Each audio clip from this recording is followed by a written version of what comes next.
बीड जिल्ह्यामध्ये पावसाचा धुमाकूळ पाहायला मिळाला। पावसामुळे वडवणी तालुक्यातील सुरडी थोट इथे नदीला पूर आल्याने 15 गावांचा संपर्क तुटला। अमरावतीच्या तिवसा शहरात जोरदार पावसाने हजेरी लावली। वेळेआधी महाराष्ट्रात मान्सून दाखल झाला, मात्र आता त्याचा वेग मंदावलाय आणि त्यामुळे विदर्भात मान्सून लांबण्याची शक्यता वर्तवण्यात आली आहे। जालना जिल्ह्याच्या अंबड तालुक्यामध्ये मुसळधार पाऊस झाला। वादळी वाऱ्यामुळे मोसंबी बागांचं मोठं नुकसान झालंय, तर भोकरदन तालुक्यातील सोयगाव देवी कुंभारी बरंजळा या परिसरातील झालेल्या पावसामुळे सोयगाव देवी गावाजवळ वाहणाऱ्या नाल्याला पुन्हा पूर आलाय। धाराशिव जिल्ह्याला मुसळधार पावसाने झोडपलं। भूम, वाशी आणि तुळजापूर तालुक्यात जोरदार पाऊस झाला। अवघ्या अर्ध्या तासाच्या पावसाने रस्ते पाण्याखाली गेले।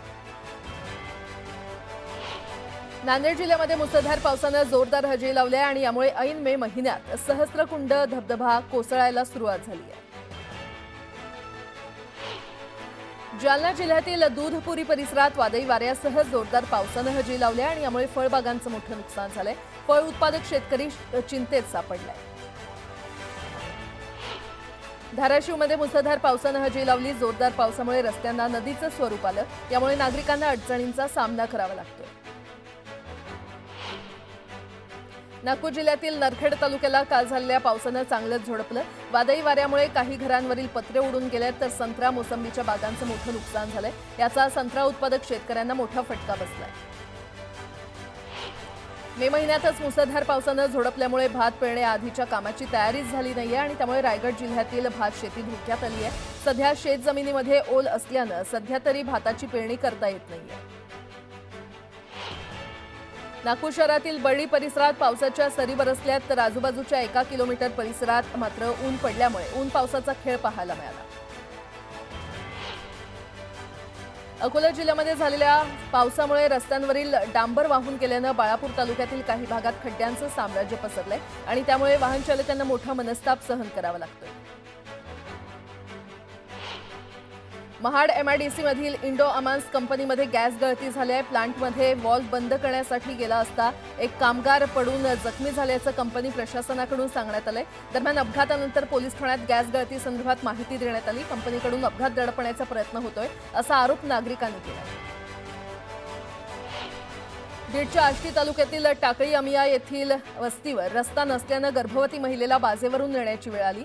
ससाने वस्तीवर जाण्यासाठी रस्ताच नाही आणि त्यामुळे गर्भवती महिलेला बाजेवरून उचलून नेण्याची वेळ ग्रामस्थांवर आली। दरम्यान प्रशासनानं पक्का रस्ता करून द्यावा अशी मागणी केली जाते। सातारा जिल्ह्यामध्ये दरवर्षी जानेवारी ते जून महिन्यादरम्यान पाणी टंचाईचा सामना करावा लागतो आणि त्यामुळे नागरिकांना आणि जनावरांना देखील टँकरनं पाणी पुरवठा करावा लागतो। मात्र यंदा मे महिन्यातच धुवाधार पाऊस पडल्यानं टँकर बंद झालेत, तर 80 गावांसह 450 वाड्यांची तहान भागली। राज्यात एकूण 3037 क्विंटल कांदा आवक झाली आहे, ज्यात 26,962 क्विंटल लाल कांद्याचा समावेश होता। या कांद्याला कमीत कमी 1100 रुपयांचा प्रति क्विंटल दर मिळाला। मराठवाड्यातील 8ही जिल्ह्यांमध्ये गेल्या 24 तासात दमदार पाऊस झालाय। छत्रपती संभाजीनगर, जालना आणि नांदेड, लातूरसह हिंगोली या 5 जिल्ह्यातील तब्बल 680 गावांना अतिवृष्टीचा तडाखा बसलाय, तर जालन्यामध्ये सर्वाधिक पावसाची नोंद झाली। सध्या भारतात इलेक्ट्रिक वाहनांचा वापर झपाट्यानं वाढतोय। इलेक्ट्रिक वाहनांच्या वापरात उत्तर प्रदेश आघाडीवर आहे, तर महाराष्ट्राचा 3रा क्रमांक लागलाय। मुंबई पोलीस दलात कार्यरत असलेल्या पोलीस अधिकारी कर्मचाऱ्यांना सध्या छापील ओळखपत्र दिलं जातं आणि या ओळखपत्राची नक्कल करून बनावट ओळखपत्र तयार करणं सहज शक्य होतं। त्यामुळे आता पोलिसांना लवकरच डिजिटल ओळखपत्र मिळणार आहे। मुंबईत 26 मे रोजी झालेल्या पावसामुळे परळ येथील केईएम रुग्णालय परिसरात मोठ्या प्रमाणात पाणी साचलं। या घटनेची उच्च न्यायालयानं गुरुवारी गंभीर दखल घेतली आहे। पुनरावृत्ती टाळण्यासाठी उपाययोजना करण्याचे आदेश न्यायालयानं सरकारसह महापालिकेला दिले। माझ्याकडे दुर्लक्ष केलेलं बरं, उपमुख्यमंत्री शिंदेंनाही माझ्याकडे दुर्लक्ष करायला सांगा, मला महाराष्ट्रात शो करायचे आहेत, अशी पोस्ट कुणाल कामरानं एक्सवर केली आहे। कामराकडे दुर्लक्ष करण्याच्या सीएम फडणवीसांनी केलेल्या वक्तव्याला कामरानं हे उत्तर दिलं। छत्रपती संभाजीनगरच्या सिडको परिसरात काल एका अल्पवयीन 4चाकी चालकानं वाहनांना जोरदार धडक दिली। या प्रकरणात अल्पवयीन चालकाच्या पालकांवर गुन्हा दाखल करण्यात आलाय। अपघाताचा सीसीटीव्ही समोर आलाय। दौंडमध्ये तिहेरी हत्याकांड प्रकरणात पोलीस उपनिरीक्षकाला जन्मठेपेची शिक्षा ठोठावण्यात आली आहे. 2018 मध्ये उसने पैसे घेतल्याच्या वादातून तिघांची गोळ्या झाडून हत्या केली होती. या प्रकरणात बॅलिस्टिक एक्सपर्ट महिलेनं अमेरिकेतून मध्यरात्री 2 वाजता साक्ष नोंदवली. जालन्याच्या पाथरवालामध्ये 10 ते 12 जणांनी एकाला बेदम मारहाण केली. मारहाणीचा व्हिडिओ सोशल मीडियावर व्हायरल झालाय. दरम्यान मारहाणीचं कारण अद्याप अस्पष्ट आहे. अमरावतीमध्ये 6 वर्षीय मुलीवर अत्याचार करणाऱ्या नराधमाला जन्मठेपेची शिक्षा ठोठावण्यात आलेली आहे. जिल्हा सत्र न्यायालयानं हा निकाल दिला.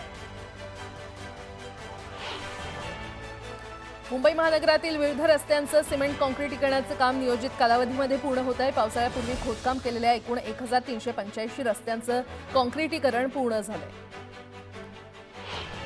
लोणावळ्यामध्ये पर्यटकांनी गेल्या 3 दिवसांपासून मोठी गर्दी केली आहे. यामुळे महामार्गावर मोठी वाहतूक कोंडी निर्माण झाली आहे. दरम्यान वाहतूक कोंडीचा मंत्री शंभूराज देसाई यांना देखील फटका बसला.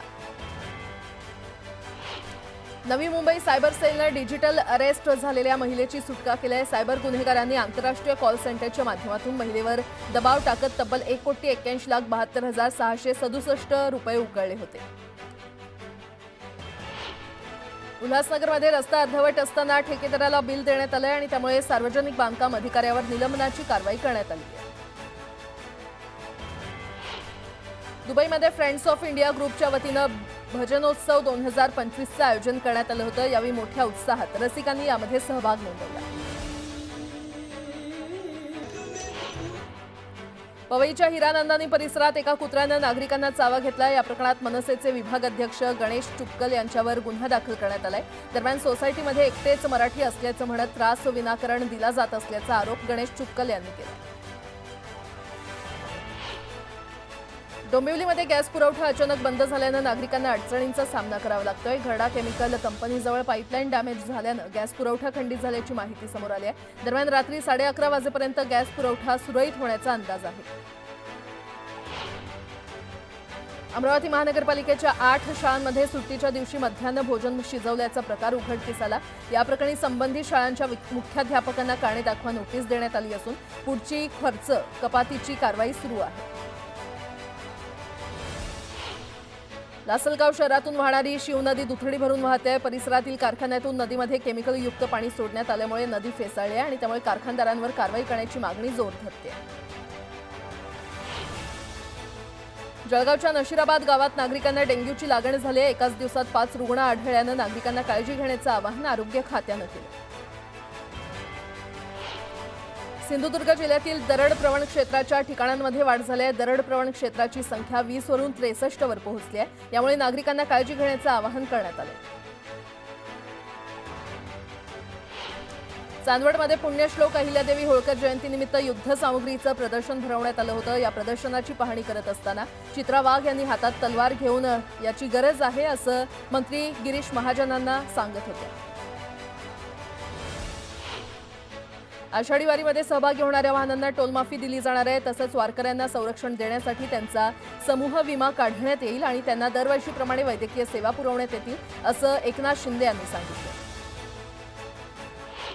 पावसाळापूर्व कामकाजाच्या अनुषंगानं महानगरपालिकेच्या घनकचरा व्यवस्थापन विभागानं मुंबई शहर आणि उपनगरात 29 मे ते 15 जून दरम्यान टाकाऊ साहित्य संकलनासाठी विशेष स्वच्छता मोहीम हाती घेतली आहे. मोहिमेच्या पहिल्याच दिवशी गुरुवारी 51.5 टन राडारोडा तर 28.1 टन कचरा आणि 41.6 टन टाकाऊ वस्तूंचं संकलन करण्यात आलं. गेल्या वर्षीप्रमाणे आगामी वर्षात देखील मालमत्ता कराचं उद्दिष्ट गाठण्याची प्रशासनानं तयारी केली आहे. मुंबईकरांना सुधारित मालमत्ता देयकं पाठवण्यात आली आहेत. मालमत्ता करामध्ये सरासरी 15.89% वाढ करण्यात आली आहे. तर रेडी रेकनरच्या दरात झालेल्या बदलामुळे करवाढ करण्यात आली असली तरीही मुंबईकर आणि विरोधकांकडून या करवाढीला प्रचंड विरोध होऊ लागलाय.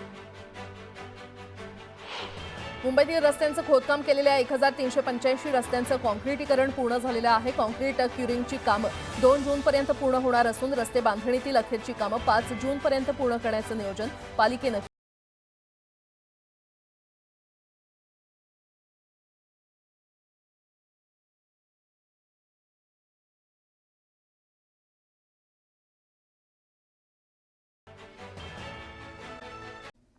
वर्ध्यामध्ये अनुसूचित जमातीची जागा रिक्त केलेल्या सेवा संरक्षित कर्मचाऱ्यांना पदोन्नती आणि अनुकंपा लाभ देण्यात यावा या मागणीसाठी organisation for rights of human या संघटनेनं निदर्शनं केली। जिल्हाधिकारी कार्यालयाबाहेर जोरदार घोषणाबाजी करत आंदोलन करण्यात आलं। गोंदिया जिल्ह्यातल्या भूमी अभिलेख कार्यालयातील कर्मचाऱ्यांनी देखील बेमुदत कामबंद आंदोलन सुरू केलं। प्रलंबित मागण्यांसाठी कर्मचारी आक्रमक झाले असून मागण्या मान्य होणार नाही तोवर कामबंद आंदोलन सुरूच ठेवण्याचा इशारा देण्यात आला। वर्ध्यामध्ये भूमी अभिलेख कर्मचाऱ्यांनी बेमुदत संप पुकारला। सुधारित वेतन श्रेणी लागू करावी तसंच रिक्त पदं भरण्यात यावीत यासह विविध प्रलंबित मागण्यांसाठी कर्मचाऱ्यांनी संपाचं हत्यार उपसले। साताऱ्याच्या खेड ग्रामपंचायत परिसरातील मागासवर्गीय वस्तीसाठीचा निधी वनवासवाडीमध्ये वळवल्याचा आरोप करण्यात आलाय। गट विकास अधिकाऱ्यांवर कारवाई करण्याची मागणी आंदोलनातून करण्यात आली। चंद्रपूरमध्ये आदिवासी विभागाच्या निधीसाठी जनसेवा गोंडवान पार्टीनं धरणे आंदोलन केलं। महिला बालविकास विभागाला दिलेला 335 कोटी 70 लाखांचा निधी परत करण्याची मागणी करण्यात आली। ठाण्याच्या मुंब्रा बायपास मार्गावर एका ट्रकचा भीषण अपघात झाला। यामुळे महामार्गावरील वाहतूक विस्कळीत झाली। कोल्हापूरच्या बांबरवाडीमध्ये बिबट्याचा वावर पाहायला मिळाला। बिबट्याचा व्हिडिओ सोशल मीडियावर व्हायरल झाला।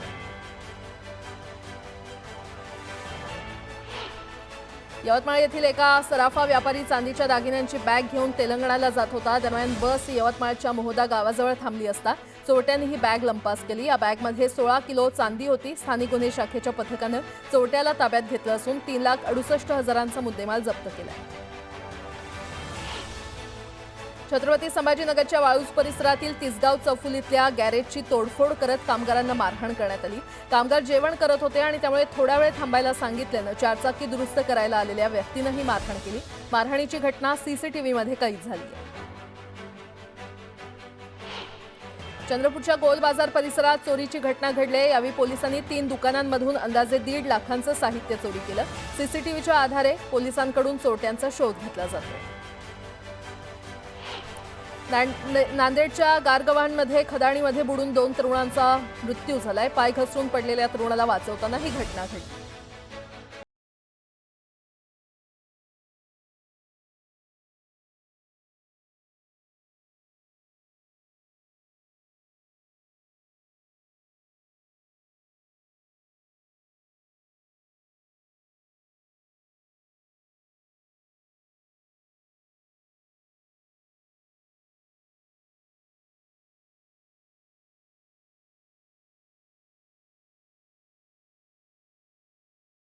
लातूर जिल्ह्याच्या औसा तालुक्यातील तुळजापूर लातूर महामार्गावर आशिव ते उजनी दरम्यान 2 ट्रॅव्हल्सचा भीषण अपघात झाला। या अपघातात 2 प्रवाशांचा मृत्यू झाला असून 10 प्रवासी गंभीर जखमी आहेत।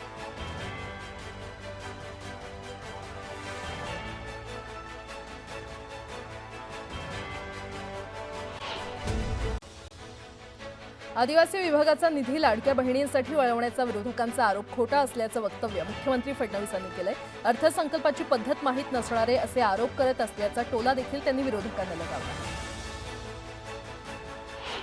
गोकुळ दूध संघाच्या अध्यक्ष निवडीवरून नेत्यांनी कमालीची गुप्तता पाळली आहे। अध्यक्षाचं नाव उद्याच बंद पाकिटातून संचालकांसमोर ठेवलं जाणार आहे। ज्येष्ठ संचालक आणि माजी अध्यक्ष विश्वास पाटील यांच्याकडून नावाचं बंद पाकिट संचालकांपर्यंत पोहोचवलं जाणार आहे अशी माहिती वैद्यकीय शिक्षण मंत्री हसन मुश्रीफ यांनी दिली आहे। हिंगोलीमध्ये शेतकरी मेळाव्याचं आयोजन करण्यात आलं होतं। यावेळी मुख्यमंत्री देवेंद्र फडणवीस यांनी शेतकऱ्यांना मार्गदर्शन केलं। हिंगोलीमध्ये नव्यानं स्थापन झालेल्या शासकीय वैद्यकीय महाविद्यालयाला भारतरत्न नानाजी देशमुख यांचं नाव देण्यात येईल अशी घोषणा यावेळी करण्यात आली। हिंगोलीत काँग्रेसला भाजपनं जोरदार धक्का दिलाय। दिलीप देसाईंनी भाजपमध्ये पक्षप्रवेश केलाय। मुख्यमंत्री देवेंद्र फडणवीसांच्या उपस्थितीमध्ये हा पक्षप्रवेश सोहळा संपन्न झाला। जळगावमध्ये ठाकरे गटात धुसफूस चव्हाट्यावर आलेली आहे। जिल्हा संपर्क प्रमुख संजय सावंत यांनी पक्षाच्या दृष्टीनं चुकीचं काम केलंय असा आरोप ज्येष्ठ शिवसैनिक गजानन मालपुरे यांनी केलाय।